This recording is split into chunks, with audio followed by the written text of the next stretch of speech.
Hey, is Marie making the food to celebrate the new year this time? My mother-in-law immediately reacted to this, waving her hands in front of her face and laughing. No way, that's impossible. My daughter-in-law can't cook at all. She's a hopeless housewife who can't even make food for the New Year's celebration. I do all the cooking around here. Her laughter was extremely unpleasant. It wasn't a joke, nor was it just going along with the mood of the moment. It was nothing but an insult to me. I had reached my breaking point. My next move was to fight back. I had to give it my all. I am Marie, a 28-year-old who just got married last year. I'm a full-time housewife who enjoys cooking. Though it hurts sometimes that my husband is content with anything as long as it's edible, he's kind, and we live in a newly remodeled large house with a spacious island kitchen I've always longed for. I guess it's the ideal life, but I had a problem since the beginning of my marriage. It was my mother-in-law.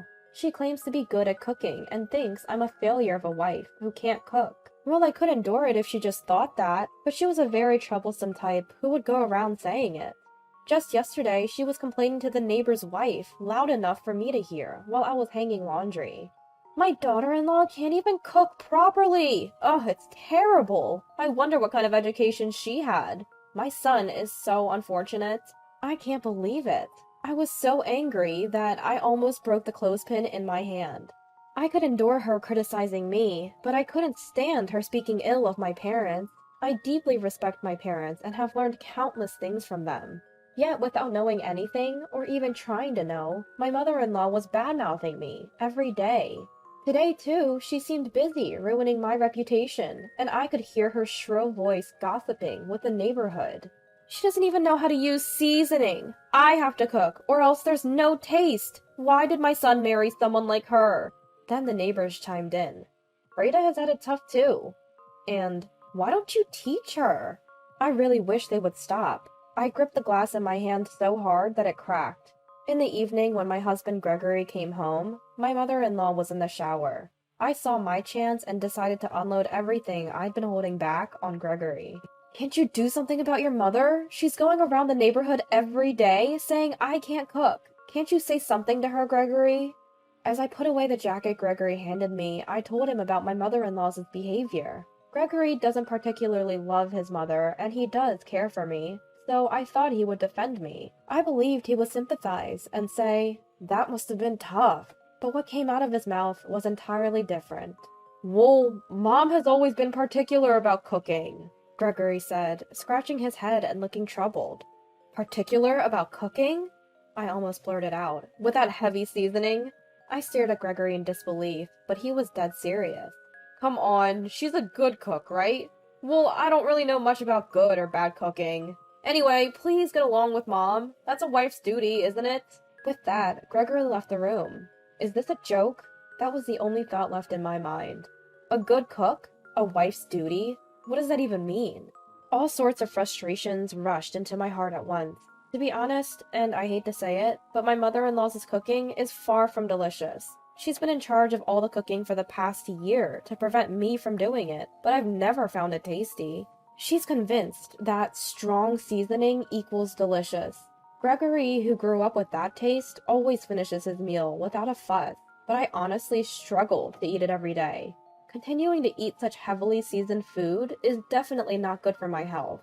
And I even feel a sense of crisis that it might ruin my taste buds. I managed to eat it somehow, fearing what would be said if I left anything.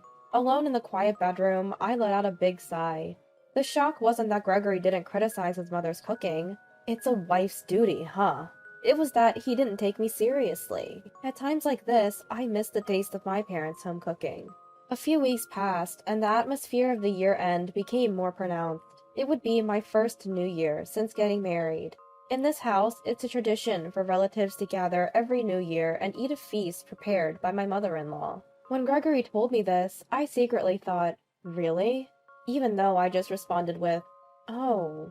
The relatives who come to eat my mother-in-law's cooking every year must be used to it by now, but I can't help but feel sorry for them. I may be criticized by my mother-in-law for having bland taste or not being able to cook properly, but I believe in my cooking skills. I trust my parents who taught me the techniques. I want to cook for everyone somehow, and I want to correct Gregory's taste buds.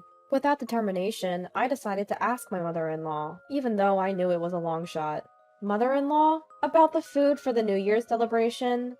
I called out to her back as she was energetically taking out large plates and pots in the kitchen. I'll help too. But the mother-in-law who turned around had already refused with her expression. Marie, you can't even cook properly, so how can you make food for the New Year's celebration? You know that not just our family, but all the relatives are gathering, right? That's why I'm saying this. I married into this family. It's my duty as a wife to... I desperately argued, but my mother-in-law just shook her head. No, no. Do you want to create a weird atmosphere right at the beginning of the new year? Everyone comes to eat my cooking. We can't disappoint them. If you understand, please don't get in the way. I could only bite back my frustration as I stared at her turned back. The new year arrived and the relatives began to gather. There were about 20 of them, more than I thought. Most of them I hadn't seen since the wedding. Marie, Happy New Year! Oh my, it's been a while. Have you gotten used to married life yet? I guided them to the very spacious dining room, exchanging greetings with each of the relatives who crowded in. When I first came to this house, I was surprised by its vastness, but it seems the unusually large dining room was designed for occasions like this. In the dining room, my mother-in-law was already talking with the relatives who had arrived. At that moment, one of the relatives said, "By the way, is Marie making the feast this year?" My mother-in-law immediately reacted to this, waving her hands in front of her face and laughing. That's impossible. My daughter-in-law can't cook at all. She's a hopeless housewife who can't even make a New Year's celebration meal. I do all the regular cooking, you know. Her laugh was very unpleasant. It wasn't a joke, nor was it just going along with the mood. It was simply an insult to me. I had reached my breaking point. Mother-in-law? Then please, let me make the New Year's celebration meal. If it tastes bad, how about you make a palate-cleansing dish? The room went quiet at my proposal. After a beat, the relatives began to murmur. Well, I don't want bad food, but... Well, but experience is everything. Isn't it fine? Yeah, if it fails, Frida will take care of it, it seems. My mother-in-law, who had been silently listening to the relatives' conversation, seemed to give up, sensing that the mood was shifting towards let's let Marie try. Well then, I'll let you practice this year. Her words hinted at reluctance, but now I could cook. Ladies and gentlemen, please indulge this hopeless housewife's whims this year. Oh, I had plenty to say to her. My heart was filled with the fact that I could cook proudly in front of all these witnesses. Now it's time for a counterattack. All that's left is to give it my all. In conclusion, the cooking was perfect.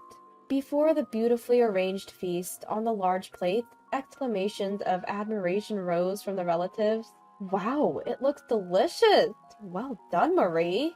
Really, this isn't something just anyone can make. Among such comments, my mother-in-law, who had gone shopping for the palate-cleansing dish, returned and glanced at my cooking. Looks good, I guess, but it's probably tasteless.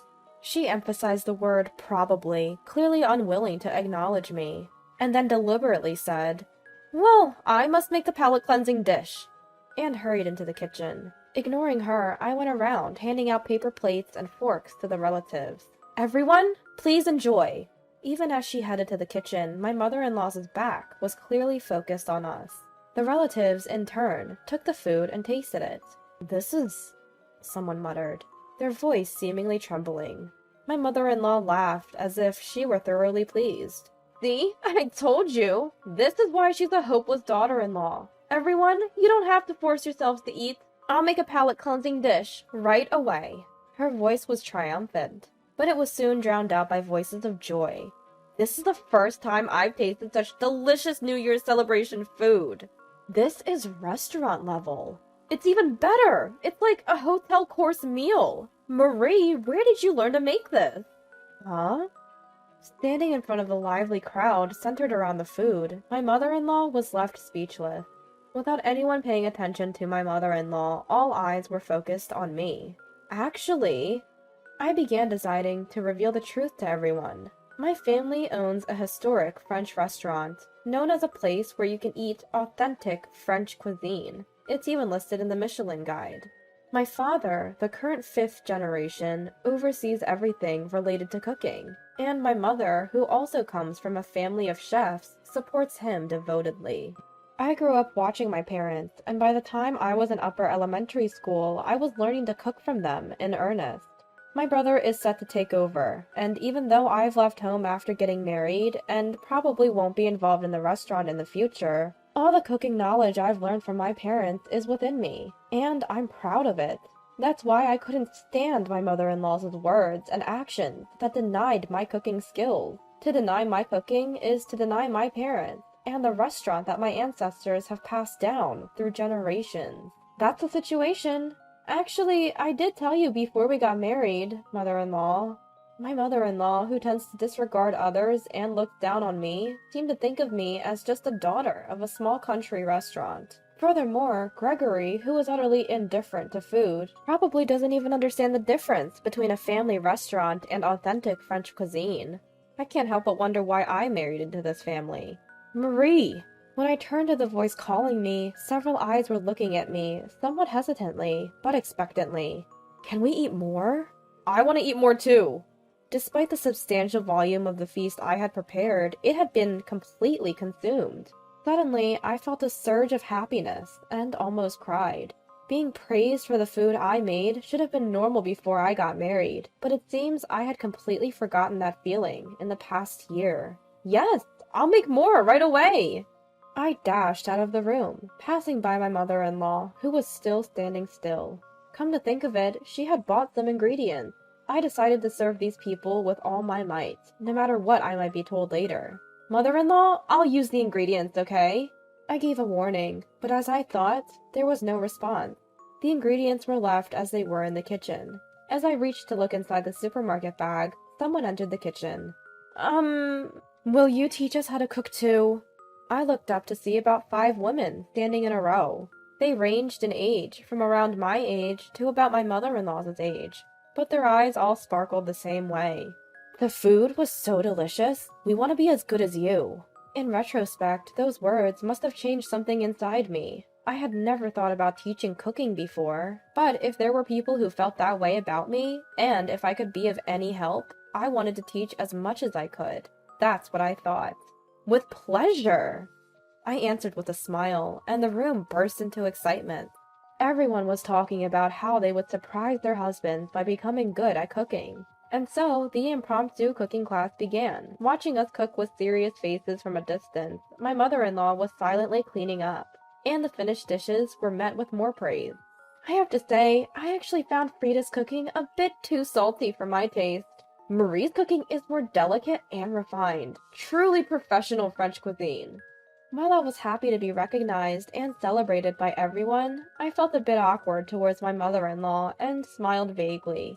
She didn't interrupt and focused on cleaning up. Just as I was thinking about saying something to ease the situation, Gregory delivered the final blow. I really prefer Marie's cooking. Mom's strong flavors make me worry about salt and health. From now on, Marie should do the cooking, regularly. With those words, my mother-in-law seemed to have completely lost her place, and before I knew it, she had retreated to her room. After that, word of my cooking skills spread among the relatives, and I started receiving requests to teach cooking classes. At first, I hesitated, but remembering the excitement of the small cooking class I held on New Year's, and thinking that if people wanted my cooking skills, I accepted the request. Word of mouth spread quickly, and before I knew it, I was being featured in the media as a housewife who cooks authentic French cuisine. Now I receive teaching requests from all over the country.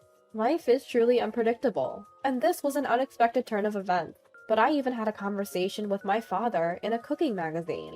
As for my mother-in-law, who had been spreading the word in the neighborhood that I was a bride who couldn't even cook properly, she stopped commenting on cooking altogether after that day. She stopped cooking altogether, and now I hold all the authority over cooking in the house. And we live peacefully, albeit busily.